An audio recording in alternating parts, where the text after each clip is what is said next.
My name is Benjamin Ascher. I am the Director of Enrollment at Niagara University. I've been here for 4 years, going on my 5th.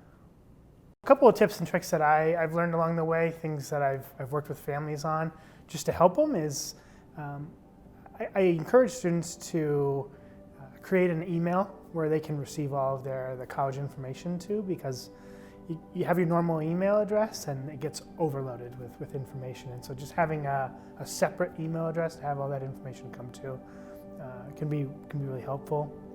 Another small one, just a funny one, students setting up their voicemail.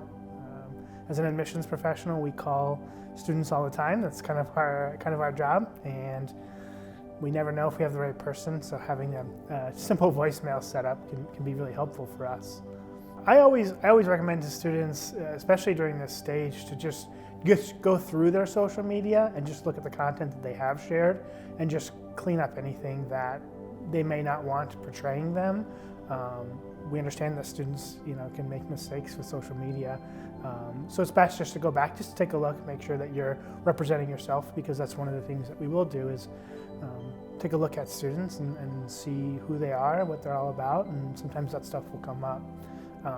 I do encourage the use of it though, especially because it's one of the best marketing tools for colleges is to go through social media. And we also, for schools like us, we set up pages for students who are accepted, and we get everybody into a group and let them start talking. And it's one of the best things for us. It's an easy way for them to communicate with students in the same situation as them and considering the similar schools. So, one of the biggest things I tell all families right away is what I call gathering resources. There are so many people out there in this process that are here to help, and it really starts with high school guidance counselors. They are tremendous. They are full of knowledge. They have connections to colleges. They have informational packets from colleges. And most importantly, as you mentioned, they have scholarship information. There are scholarships out there.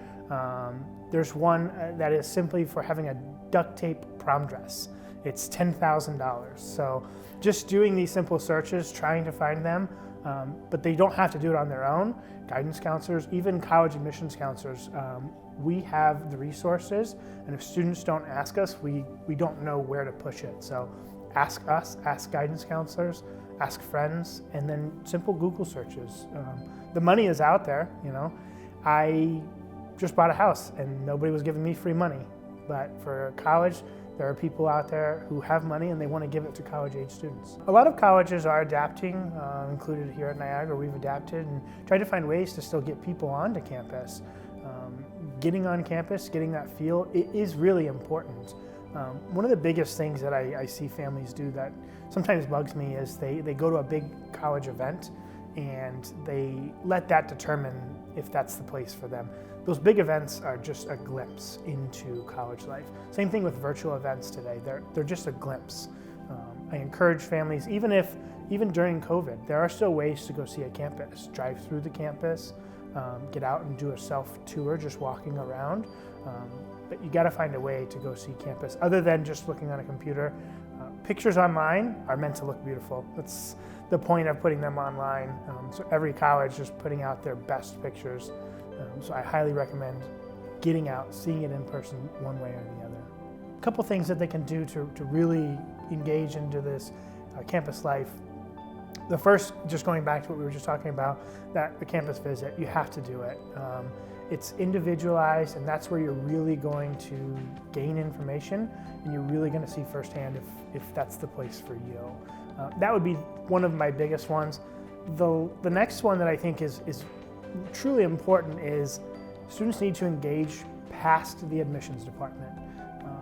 This is a big problem I see in enrollment is admissions counselors, our job is to get students excited, to keep them excited and to engage with them. But a student who's really looking to make a choice on their college should go beyond them. Go to the departments. So if you want to major in education or nursing, you're not going to be around your admissions counselor for 4 years while you're at the school. You're going to be in that department with that faculty and that staff. Engage with them, connect with them. Set up appointments with financial aid, set up appointments with career services.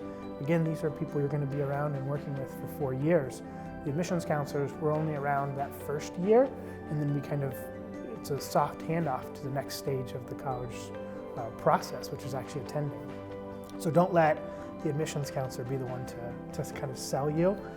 Really evaluate the school and pieces past the admissions department. A couple of mistakes that I've seen families make, kind of letting big events or things like that dictate their decision.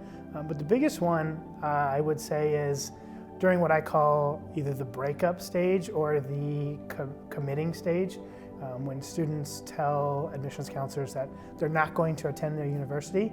And usually the reason that comes with it is my friend is going somewhere and I'm going to go there too. Or they're telling us, I had a friend who went there to your school and they didn't like it, so I'm not going to go there either. This is your decision to make, and you should let your thoughts and your guidance dictate where you go, not where your friends are going.